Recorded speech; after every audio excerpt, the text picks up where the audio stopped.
Hey everyone, in this video we're gonna draw a dragon on toned paper.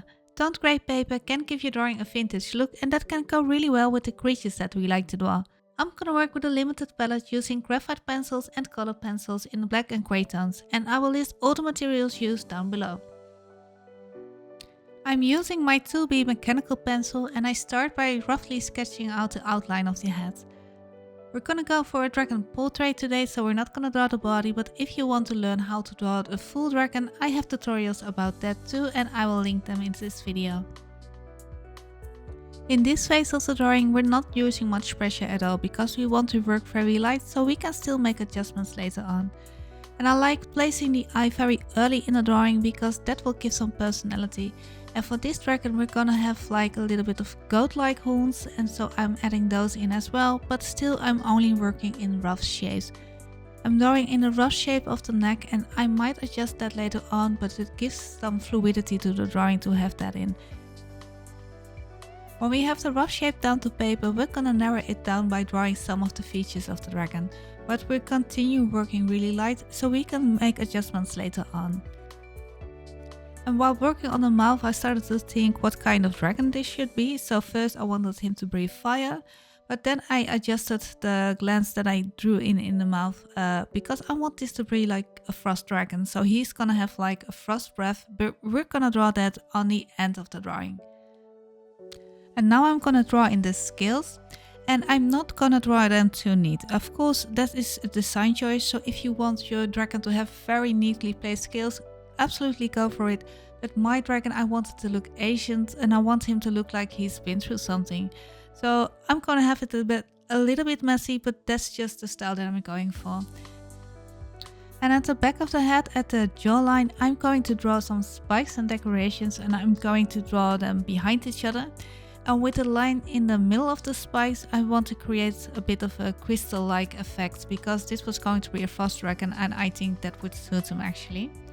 And when working towards the chin, I'm kinda transferring the scales into clumps of hair that are frozen together because I think that would suit the look of this dragon. And I'm also adding decorations on the neck, and I'm not gonna draw them very neat either. I want them to be like spikes, but they're a little bit ragged as well, and I think that would suit nicely with the scales that we're drawing in. And then I'm gonna move to the throat and chest area, and that's gonna be more protected, so I'm gonna draw more like a plated scales there. But do keep in mind that it still needs to be flexible because the dragon has to swallow its prey, so it has to be able to expand.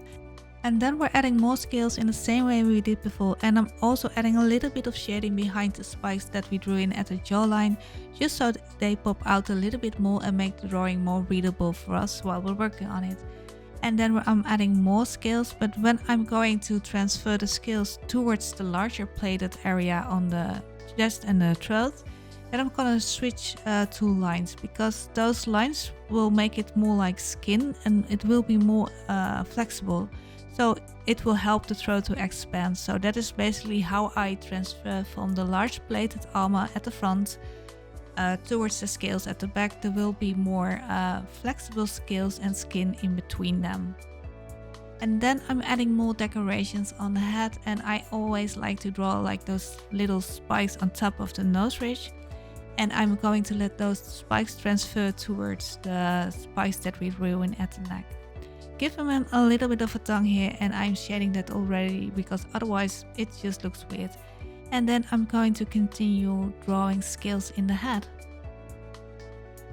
I'm emphasizing the eye a bit more by giving it a little bit of a dark outline, and then I'm adding more and more rough shapes of scales. I'm gonna add some lines to the horns, and they are meant as texture, but I'm also using them as guidelines because this way we can give our horns the shape, but it also helps us to make them more readable when we continue our drawing, so we actually know what we're doing when we're working on them.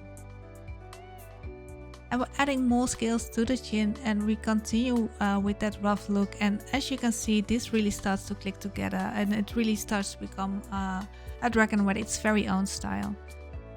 I'm adding a little bit of shading and emphasize some lines here and there, and then it's time we're gonna move to the colored pencils. I'm using a Luminance white to create some highlights, And I really like to emphasize the decorations that we drew in. So all the spikes, they are going to be this bright white color.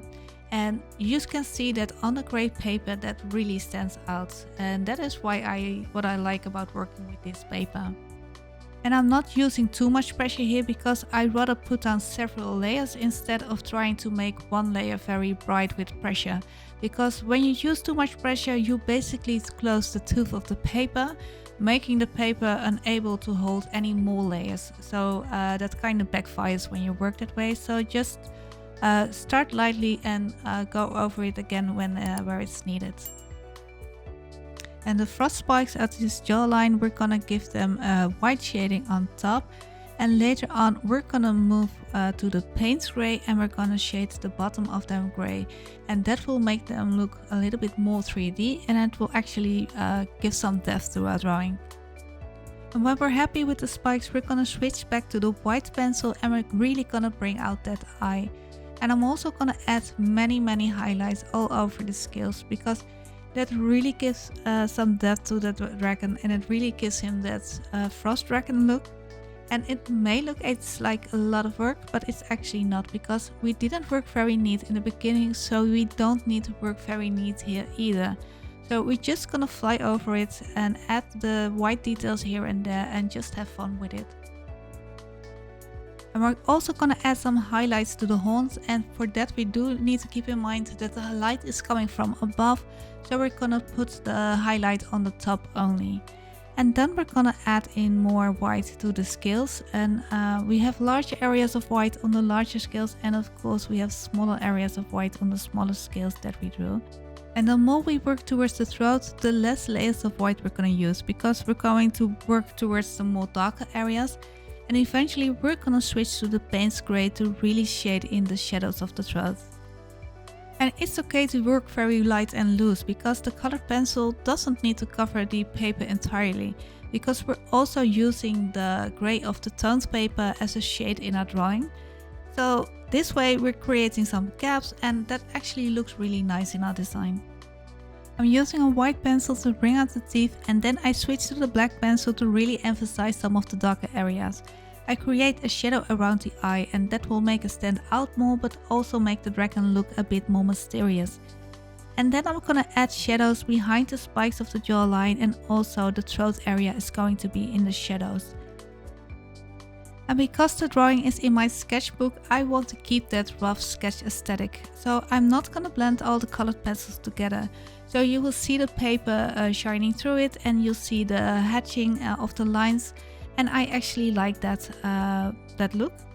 I'm emphasizing more of the lines with the dark pencil, and that will really give some contrast to it, but it also adds a little bit more of shadow, and this way I can create a little bit more depth.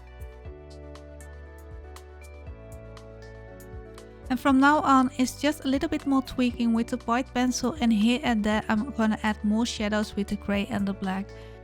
And then I'm gonna use just a hint of the light cobalt blue, and that will make the white stand out even more on the gray paper. But I do want to keep the drawing in gray tones, so I'm not gonna overdo it. We're in the end sprint of our drawing, so we're gonna keep tweaking with the white, the black and the gray, and every now and then we take a step back so we can see where we need more of the gray or more of the white, so we can bring more balance to our drawing. And I'm going to draw in the frost breath now, and I want it to look like when you go outside on a cold winter morning, you have that little puff of smoke coming out of your mouth when you're breathing. I want it to look kind of like that. So I'm putting down several layers of the white pencil, but the layers are really light and I keep them a little bit uneven to create that smoky effect. I'm adding again some of the light cobalt blue in there, because light cobalt blue is a cold color in itself. So if you want the dragon to have like a frost breath, adding a little bit of light cobalt blue will really help to emphasize that. And then I'm gonna just keep on tweaking on the details, and I'm using the black pencil to bring out some of the line work, because I like it when the line work is showing in my drawings. And I'm really emphasizing the wrinkles in the neck. And that's it for this tutorial. I thank you for drawing along with me, and if you want to see more videos like this, I have a playlist with tutorials, and I also link that one in the description. And make sure to like and subscribe, and I'll see you with the next one. Bye!